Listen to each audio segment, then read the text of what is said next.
기도응답의 통로 마가복음 11장 15절에서 17절 함께 공동하겠습니다. 저희가 예루살렘에 들어가니라 예수께서 성전에 들어가사 성전 안에서 매매하는 자들을 내어 쫓으시며 돈 바꾸는 자들의 상과 비둘기 파는 자들의 의자를 둘러 부시며 아무나 기구를 가지고 성전 안으로 지나가는 걷지 아니하시고 이에 가르쳐 이르시되 기록된 바 내 집은 만민의 기도하는 집이라 칭함을 받으리라고 하지 아니하였느냐. 너희는 강도의 규력을 만들었도다 하시네. 아멘. 네, 이 마가복음 11장의 말씀을 우리 본문 말씀을 보면서 우리 교회가 만약에 도태기 시장처럼 되었습니다. 여기서 뭐 바자회도 열고 뭐 1일차 집도 열고 뭐 무대에서 막 초청잔치도 하고 다 좋습니다. 이런 거 다 좋은데 기도하지 않는다면 그렇죠. 우리가 생각할 때 이게 과연 교회가 맞을까? 뭐 여기가 뭐 일반적인 뭐 강단도 아니고 그런데 교회라 하면 여기서 예배하고 또 찬양하고 기도하는 그런 마땅히 교회를 통해서 하나님 이루시고자 하는 그 뜻을 우리가 이루어야 되잖아요. 그래서 참 교회를 생각할 때 우리의 마음에 이런 게 있잖아요. 근데 이제 제가 인천에 있을 때 주한장로 교회는요, 거기가 원래 이제 개발 제한 구역이었어요. 묶여 있었던 지역인데 그곳에 하나님을 주시겠다고 약속을 하신 거예요. 그래가지고 그 자리를 놓고 계속 기도를 했어요.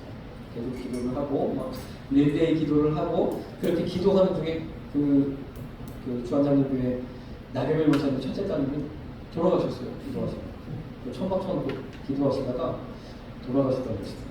그래서 막 딸을 거기다 막 갇혀 얼마나 성도들 가운데 그 사건을 통해서 기도에 오히려 더 기도의 분노가 일어나는 그렇게 되면서 새로운 시장이 이제 기독교의 우호적인 시장이 오시면서 약속을 한 거예요.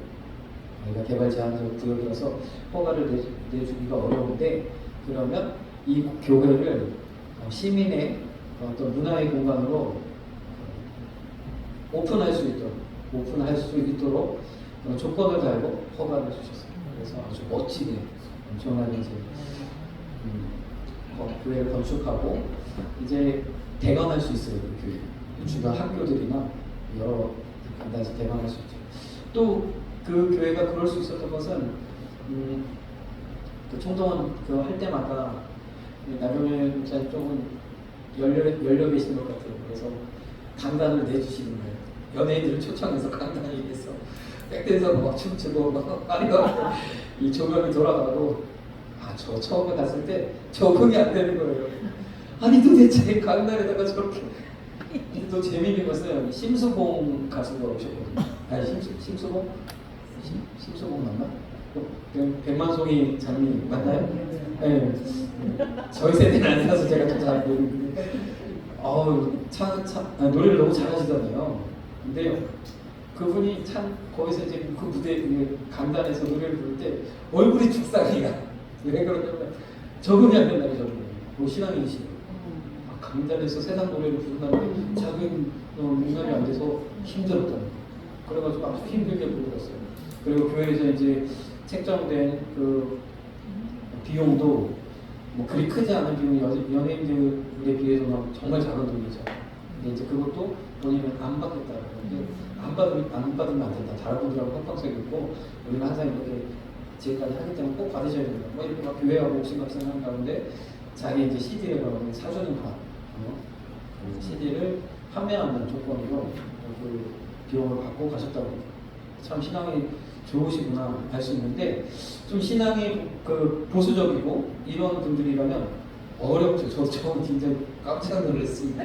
깜짝 놀랐어요. 한 번은 이제 교회가 대박이 됐는데 평일날 어떤 이제 행사를 위해서 이제 대박이 됐는데 그때 초청 가수가 박완규 머리 긴 머리 먹고 있잖아요. 누구죠?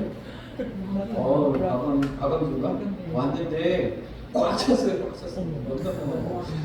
다 사람들 다 골고 사이사이에도 사람이 꽉 차가지고 교회인데 이거 막대기 막 흔들고 안개가 막 적응하기 어렵습니다. 근데 사실 그 상황을 놓고 볼 때 그 교회가 이렇게 허가를 받았기 때문에 어쩔 수 없는 면도도 있어요. 내줘야 돼. 그런 요청이 들어오면 안 된다 할 수 없는 거죠. 그런 것도 있겠지만 또 그 교회가 좀 보통 그렇게 열린 그런 이제 좀 그런 부분들을 좀 가지고 있기도 하고, 그래서 아마도 그런 조건을 수용했겠지요. 우리같이 보수적이면 안 됩니다. 교회를 어떻게 그럴 수 있는데, 그렇죠. 우리 건물을 하나님께서 이렇게 아름답게 사용하시는 것도 중요하지만 사실 더 중요한 것은 우리 내면에 우리를 성전 삼아 계시는 주님이 내 안에서 탄식하지 아니하시고, 저 여러 가지 우리가 해야 될 것도 많지만 바쁜 것도 많지만 기도해야 되는 게 있습니다. 기도가 얼마나 중요한지요. 믿는 사람들에게 주신 두 가지 무기, 우리가 영적인 이 싸움 가운데서 5가지의 방어구를 입고 2가지 무기를 주셨어요. 대적할 수 있는 2가지 무기는 말씀과 기도라는 거예요. 이 기도의 힘을 사용하느냐, 기도의 능력을 사용하느냐, 그렇지 못하느냐. 그러니까 맨날 방어만 하는 것은 쉽지 않잖아요. 공격이 계속 오는데 방어만 취하는. 그렇죠. 믿음 잘 지키는 것도 중요하지만 이 세상을 살아갈 때는 또 공격이 최선의 방어라고 하는 이야기들도 있는데, 우리가 이 무기를 가지고 악한 영들을 물리치면서 우리에게 다가올 모든 그런 것들을 다 우리가 물리치면서 나가야 될 줄 믿습니다. 그래서 어떤 면에서는 기도의 능선을 넘는 이런 악착 같은 그런 마음도 또 때로는 필요한 줄 믿습니다. 항상 그런 것이 아니죠. 우리에게 하나님이 문제가 있을 때 우리에게 어떠한 기도를 하라고 하나님 말씀하실 때 그때는 기도해야 되는 줄 믿습니다.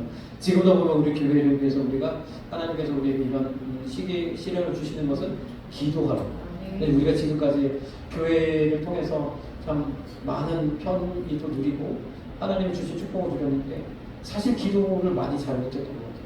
교회를 위해서, 정말 한송한 교회를 위해서, 이 건물을 위해서, 하나님이 우리 공동체를 위해서 우리가 정말 진심으로 기도하지 못했던 것 같아요. 이번에 이런 일들을 허락하신 것은 기도하라고 또 말씀하신 분 있습니다. 저에게도 또 기도하라고 하나님이 그런 이번에 기회를 주시는 거죠. 그래서 우리가 문제를 앞에서 우리가 도망가는 것이 아니라, 문제는 방어만 해서는 안 되잖아요. 반드시 우리가 기도로서 돌파하시는 저와 여러분들 되게 간절히 소망합니다. 그래서 기도는 이 축복의 통로라는 거죠. 기도를 통해서 하나님 우리에게 축복하시고 문제를 해결하시고 그 문제를 뛰어넘어서 하나님의 축복으로 우리를 나아가게 하는 것이 기도인데, 그 기도를 위해서 여러 가지 이제 기도를 주셨죠. 가장 영성 있는 기도, 새벽 기도, 가장 외식 없는 기도, 통성 기도, 가장 응답이 빠른 기도, 금식 기도, 가장 응답이 확실한 기도, 중보 기도. 가만히 보니까 좀 요번에 이제 저희 집도 좀 문제가 있어가지고 여러 성도님들이 정말 마음 아파하시면서 기도해 주시는 분들이 있더라고요. 중보의 기도가 있구나. 이 문제는 빨리 해결되겠구나. 그런 생각이 들더라고요. 중보의 기도는 응답이 확실한 줄 믿습니다. 또 오래 기도하세요. 기도의 능선을 넘기 위해서는 방어 기도가 필요하다는 거. 그리고 가장 믿음으로 하는 기도. 믿음이 아니고서는 우리가 이 기도를 쉽게 할 수 없죠. 믿음으로 하는 기도인 선포 기도까지 우리가 알아보아는 줄 믿습니다. 이런 기도들을 통해서 하나님 앞에 더 나아가는 거죠. 때때로는 새벽 기도도 하고, 때때로는 주님 마음 주시는 거예요. 때때로는 통성 기도, 우리 늘 하는 기도 있죠. 금식 기도, 때때로는 또 금식 기도도 하는 거죠. 이거 너무 급해, 이 사안이 너무 급한데 우리는 금식 기도 해야 되는 줄 믿습니다. 제가 부흥회를 앞두고 사안이 너무 급해요. 지금 한 번도 안 해봤더니 그래도 올 금식을 해볼까 생각했는데 도저히 안 되겠고, 한 끼라도 금식했더니 그래도 하나님이 역사해 주신 거예요. 깜짝 놀랐네요, 저도요. 그래서 제가 다시 그때 그 느낌이 너무 저 개인적으로도 너무 좋아서 다시 이제 그때 그 말씀이 그러니까 PPT를 쭉 다시 넘겨봤는데 이거 가지고 어떻게 했지? 어떻게 내가 그렇게 했지? 라는 생각이 드는 거예요. 뭔가 그래서 그때 그런 생각이 들었습니다. 논리적인 비하는요.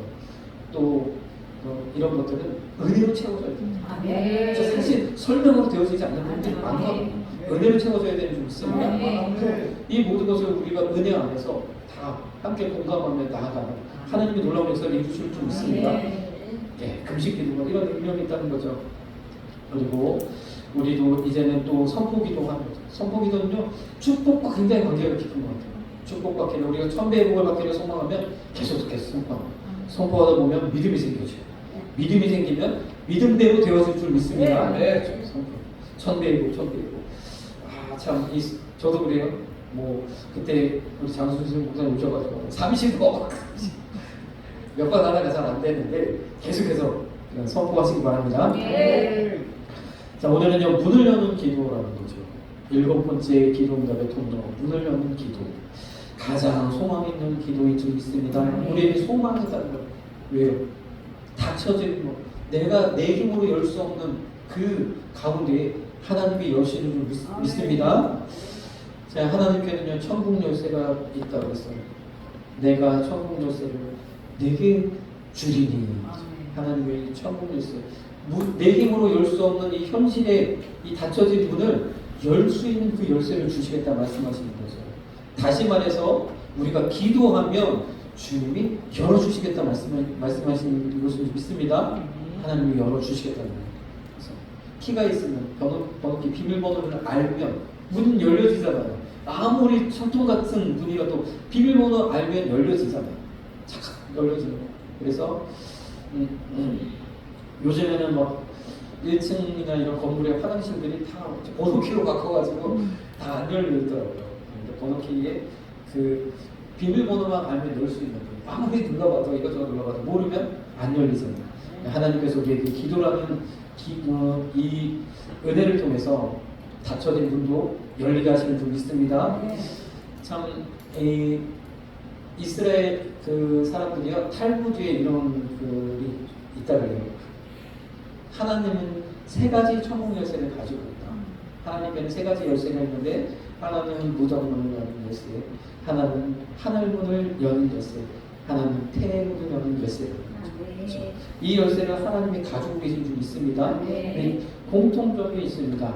하늘 무덤 문도, 하늘 문도, 태의 문은 우리가 잠깐 그 생각한다고 무덤 문도, 하늘 문도 내가 스스로 열 수 없다. 하나님이 열어주셔야 돼요. 하나님이 여셔야 되는 거죠. 한번 우리가 보도록 하겠습니다.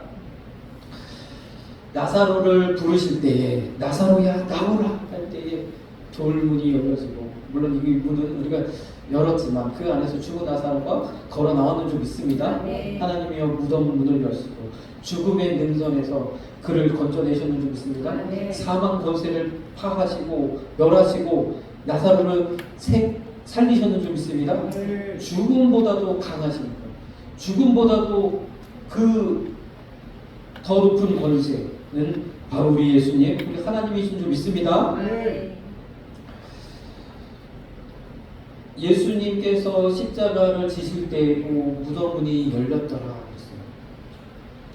무덤이 열리면서 자던 성도들의 몸이 많이 일어났대요. 이 마태복음에만 기록되어져 있거든요. 여러 가지 이제 신학적인 논란이 있는 말씀입니다. 이것을 직접적으로 우리가 해석을 해야 될 것인가, 아니면 영적으로 해석해야 될 것인가, 아니면 비유적으로 해석해야 될 것인가, 뭐 여러 가지 이제 이야기가 있지만 우리는 그냥 말씀 그대로 믿는 거예요. 말씀 그대로 믿으면 하나님께서 은혜를 주시는 줄 믿습니다. 무덤이 열렸던 거죠. 자, 그러면 하나님께서 왜 쓸데없이 무덤 문을 열어서 죽은 사람들을 살리셨을까요? 주님은요, 살리기 위해서 죽으셨다는 거예요. 예수님은 우리를 살리기 위해서 죽으셨는 줄 믿습니다. 오늘도 주님이 우리와 함께 하시면, 우리 안에 내 영과 주님의 영이 연합되어지면 그것으로 말미암아 우리 몸도, 죽을 몸도 살아난다는 거죠. 우리는요, 이제 죽음과는 상관없는 하나님이 다 우리를 살리시는 그 은혜 가운데 놓여지는 줄 믿습니다. 무덤이 열려진다는 거죠. 무덤과 상관이 없다는 거죠. 내 겉에 내 육신은 흙으로 돌아가지만 결국 하나님께서 살리셔서 신령한 몸으로 변화시키셔서 또 살아서 주님을 배우면, 내일이라도 주님이 나팔 소리와 함께 이 땅 가운데 오시면 우리 호련히 변화되어 주님과 함께 저 7년 혼인잔치에 우리가 초청되어져서 주님과 큰 은혜를 드리면 또 천년왕국 가운데 우리가 나아가게 되는 줄 믿습니다. 죽음과 상관없는 시편 40편에는요 이렇게 기록하고 있습니다. 내가 여호와를 기다리고 기다렸더니 귀를 기울이사 나의 부르짖음을 들으셨도다. 나를 기가 막힐 웅덩이와 수렁에서 끌어올리시고 내 발을 반석 위에 두사 내 걸음을 견고케 하셨도다. 무덤문을 여시는 그 하나님은요, 우리에게 어떤 일을 행하시겠다고 말씀하시냐면 이 말씀처럼 기가 막힐 웅덩이와 수렁에서 건져주신다는 거죠. 이 기가 막힐 웅덩이와 수렁이 무엇이겠습니까? 무덤 아니겠습니까?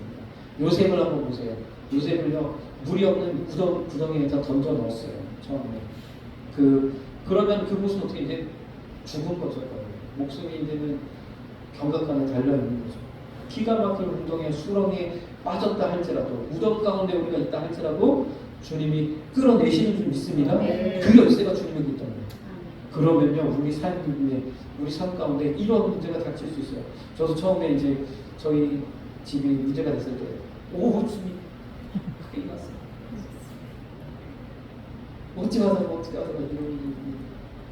그런 정말 그 기가 막힌 그런 그 수렁에 빠진 것 같은 그런 절망감이 잠시 찾아왔거든요. 그렇지만 또 하나님의 평안 주셔서 지금은 괜찮은데, 그 상황에서 우리는 해야 할 것이 기도랍니다. 왜요? 이 무덤 문을 여실 분이 하나님이시고 이 무덤 문을 여실 분이 주님이시고 우리는 기도해야 되는 줄 믿습니다. 그래서 이 무덤 문을 여시는 이 무덤의 문을 여는 열쇠를 가지고 있다는 너무 우리에게 너무너무 중요한 말씀입니다. 가장 힘들 때, 사망의 후대 쌓임을 당하고 정말 죽을 것 같은 환경에 놓여 있을 때, 그래서 차라리 내가 그냥 콱 하고 한 번 내가 그냥 뛰어내리면, 이런 상황까지 우리가 치달았을 때 그때 어떻게 하나? 주님을 기억하는 거예요. 이 사망의 무덤 문을 여실 분이 주님인 것을 기억하는 거예요. 기도하면 열어주신다는 거예요. 열어주십니다. 많이 우리 성도님들 경험하셨을 거예요. 그렇게 열어주시는 줄 믿습니다. 그 키를 주님이 가지고 계셔서, 그러면 우리가 그 상황 속에서 건져내셔야 되죠. 에스겔서 37장에 보면 예수님이 십자가에 지실 때 무덤문이 열릴 것에 대하여 말씀하시면서 37장에 있는 마른 뼈들에 대한 환상을 보게 하시잖아요. 이 마른 뼈들의 환상 한번 보십시오. 골짜기로 이 에스겔을 인도하여 들으셨는데, 그곳에 마른 뼈들이 질병되는 너무너무 무섭죠. 해골, 갈비뼈, 모든 뼈들이 막 질병을 이루어내는데 얼마나 무서웠겠습니까? 그때 이 마른 뼈들을 향하여서 대언하라는 거죠. 대언하라. 하나님의 명령을 그의 입으로 선포하라. 기도하라는 거죠. 기도하는 거. 그렇게 그 뼈들을 향하여서 대언했을 때에, 여기 보면 37장 7절, 내가 명을 쫓아 대언하니 이 뼈 저 뼈가 드러나서서 서로 연락하니. 마른 뼈가 살아날 수 있습니까? 마른 뼈가 어떤 일을 할 수 있습니까? 마른 뼈는 그냥 마른 뼈죠. 아무것도 그냥 우리에게 공포감만 줄 수 있고 무서움만 가져다 줄 수 있는 그런 것이죠. 그런데 이 마른 뼈를 주님이 사용하시겠다, 주님이 살리시겠다라고 이야기하는 거예요. 우리의 그 기도도 주님이 들으시겠다고 말씀하시는지 믿습니다. 이 뼈 저 뼈가 들어맞아서 뼈들이 서로 연락하더라. 또 대언하라고 말씀하셨어요. 거기에서 멈추지 않고 또 대언하라고 했어요. 자, 이제 뼈가 맞춰지고 가죽이 생기고 살이 오르고 형체는 갖춰졌지만 생기가 없다는 거예요. 아무짝에 쓸모없죠. 그런데 또 이 뼈들에 대하여 대언하였더니, 주님의 명령으로 명령하였더니, 다시 말해서 기도하였더니 생기가 그들에게 들어가며 살아 일어나서 서는데 극히 큰 군대더라. 아멘. 역전시키시는 놀라운 은혜를 우리에게 보여줍니다. 37장 11절에 이 환상에 대해서 이야기하십니다. 인자야 이 뼈들은 이스라엘 온 족속이라. 그들이 이르기를 우리의 뼈들이 말랐고 우리의 소망이 없어졌어. 이 시기가 어느 시기에 나라와 성전은 빼앗겼고 백성들은 다 뿔뿔이 흩어졌고 많은 사람들이 포로로 붙잡아먹고 소망이 없는 거예요. 성벽은 무너졌고 가옥은 불탔고 내 사랑하는 가족들은 다 여기저기 흩어져서 어디든지 소식을 알 수가 없고 이런 상황에 놓인 그런 아주 극한 상황 속에서 말씀하십니다. 이런 말은 뼈라 할지라도 주님이 명령하시고 기도하며 살아나게 될 줄로 믿습니다. 이때 얘기하면 내가 너희 무덤문을 열고 말씀. 우리의 이런 어려운 가운데서도 우리의 극한 고통 가운데서도 주님이 응답하시는 줄 믿습니다. 반드시 기억해요. 주님이 문을 여시는 줄 믿습니다. 우리 삶의 모든 문도 열려질 줄로 믿습니다. 어려운 모든 문제들도 해결될 줄로 믿습니다. 주님께 역사했어요. 기도하면 되어지고 반대로 또 하늘문도 하나님 여시는 줄 믿습니다. 이제는 좋은 이야기. 하늘문이 열리면 어떻게 돼요? 축복이 우리 가운데 임하게 될 줄로 믿습니다. 야, 축복의 문, 하늘문도 주님이 여신다는 거죠. 우리가 열심히 노력해서 되면 부자도 그렇잖아요. 부자가 그냥 부자가 되는 게 아니라 뭐 때를 잘 만나야 된다. 뭐 운이 좋아야 된다. 그래도 노력도 있어야겠지만 그래도 정말 때를 잘 만나면 너무 좋게. 뭐 여러 가지 이야기들도 하잖아요. 그렇죠. 하나님께서 하늘문을 여시고 축복하시면 우리에게도 하나님 놀라운 은혜를 베푸실 줄로 믿습니다. 하늘의 문이 있다는 거죠. 하늘의 문. 하늘의 문을 여시고 그들에게 만나를 비같이 내려 먹이시며 정말 이 만나는요 정말 이 광야에서 그들이 생명을 유지할 수 있는 그리고 그들에게 하나님 축복하신 하나님의 백성 하나님의 자녀로서의 그런 삶으로 그들에게 주셨던 그런 만나이잖아요. 이 만나를 피같이 내려 먹이셨던 하늘문을 여시고 이렇게 하셨다는 거예요. 우리에게도 하늘문을 여셔서 만나를 먹이신 것 같이 우리를 먹이시는 줄 믿습니다. 지금도 우리 삶 가운데 하나님이 계획하시고 하나님 함께 하셔서 이런 은혜를 베풀어 주시는 거죠. 계시록 4장 1절에도 보니까 하늘에 열린 문이 있는데 여기에는 중요한 것이 열린 문이 있고 그 열린 문 안쪽에 무엇이 있다? 하나님의 보호자가 있다. 보호자는 무엇인가? 보호자는 왕자에 앉아서 명령하는 곳이잖아요.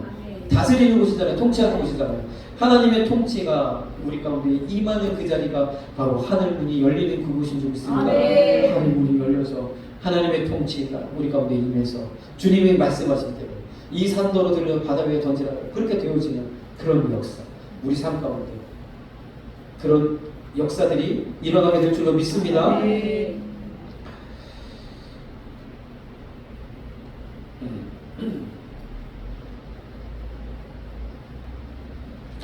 또 여기 보면은 여호와께서 그 보좌를 하늘에 세우시고 그 정권으로 만물을 통치하시고 또 21절에 보니까 22절에 보니까 여호와의 지으심을 받고 그 다스리시는 20절에 보니까 그 소리를 듣는 너희 천사여 여호와를 송축하라. 천군 천사를 동원하여서 우리를 축복하시는 줄 믿습니다. 하늘문을 여시고 우리 천군 천사를 우리에게 보내셔서 우리에게 돕는 영으로 우리에게 붙이시는 천군 천사.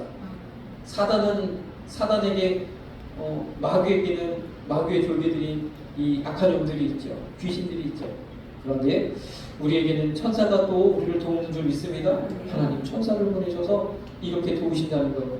때로는 이런 손들로 때로는 저런 손들로 우리를 도우신다는 거죠. 하늘문을 여셔서 우리를 도우시는 줄 믿습니다.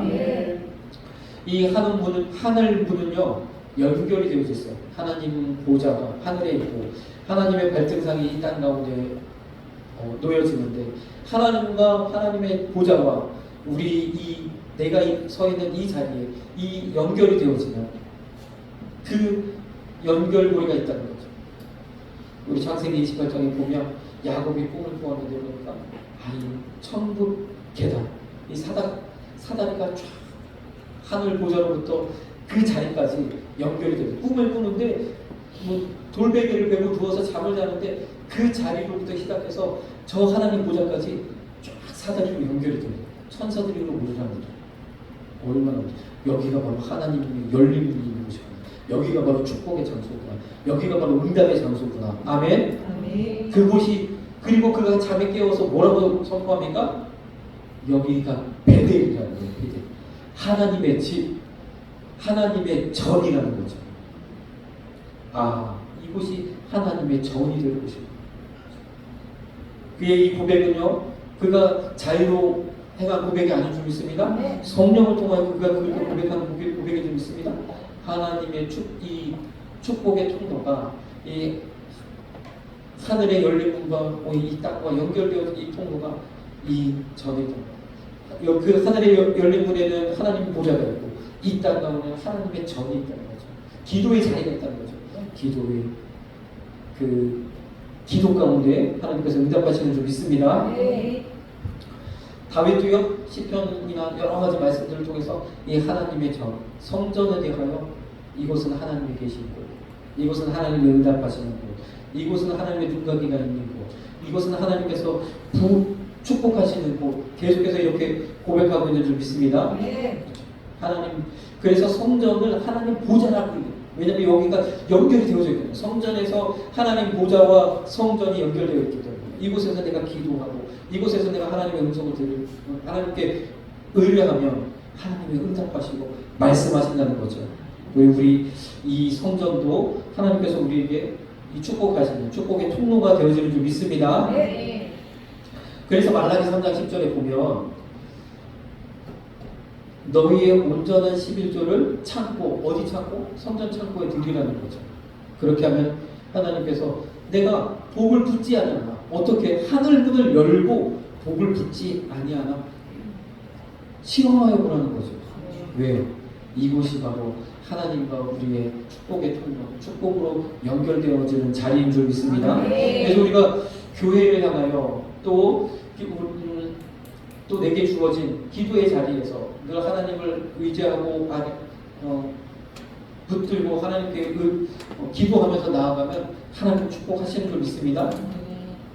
여기 이 하나님의 성전은요, 이곳, 이 교회, 그리고 또한 내가 항상 기도하는 그 자리가 하나님의 성전이 되어지는 줄 믿습니다. 그래서 기도의 자리는요, 정할 필요가 있다는 거예요. 물론 무시로 기도하고 가면서도 기도하고 어디서든 기도할 수 있지만 이렇게 우리가 공간의 개념을 좀 생각하셔서 거룩한 장소, 하나님과 만남의 장소, 하나님과 함께 교제하고 씨름하고 할 수 있는 그 장소를 내가 정하는 건 너무 중요하다는 거예요. 많은 기도의 참 기도의 깊이가 있으신 분들은 보면 기도의 장소를 정하시더라고요.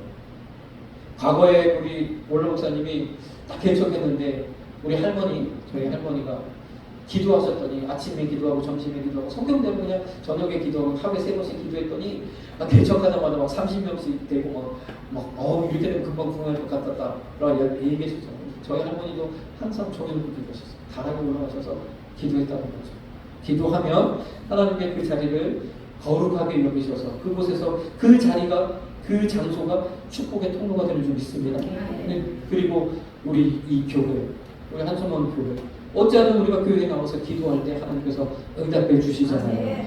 교회에 나와서 기도하면 너무너무 좋아요.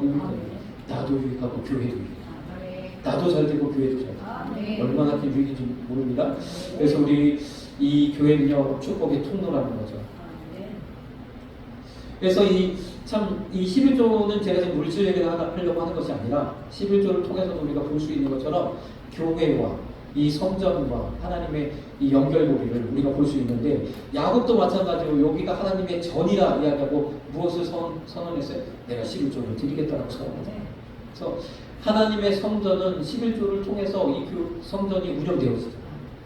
너의 양식을 드려 내 집에 양식을 드리라 이 말씀하셨어요. 그렇게 풍성하게 교회가 되어지면 하나님께서 함께 하시는 줄 믿습니다. 이사야 66장 맨 마지막 장에는 하늘은 나의 보좌요 땅은 나의 발등상이니 이 자리가 바로 기도의 자리인 줄 믿습니다. 하나님 발등상에 되어지고 하나님 발 앞에 하나님 무릎 앞에 엎드리는 그 자리가 기도의 자리입니다.